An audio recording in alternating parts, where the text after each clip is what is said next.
Hello everyone. In this video, I will show you how to add music in TikTok Live Studio. Start by opening TikTok Live Studio on your computer. Make sure everything is set up and ready before going live. Once the software is open, go to your preferred music platform. This could be Spotify, Apple Music, or any other app you like to use for playing music. Start playing the track or playlist you want your viewers to hear during your live stream.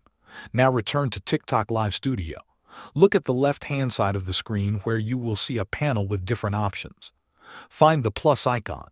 Click on this plus icon to add a new source to your stream. A menu will appear with several options to choose from. From this list, select Window Capture.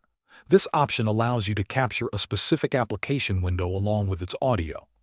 After selecting Window Capture, a new settings box will appear. Here you need to choose the correct window. Click on the drop-down menu and find the music player you opened earlier. Select that window carefully so the correct audio is linked. Once selected, click on Add Source to confirm. Now check if everything is working properly. Once confirmed, you are ready to include music in your live stream smoothly. Thanks for watching.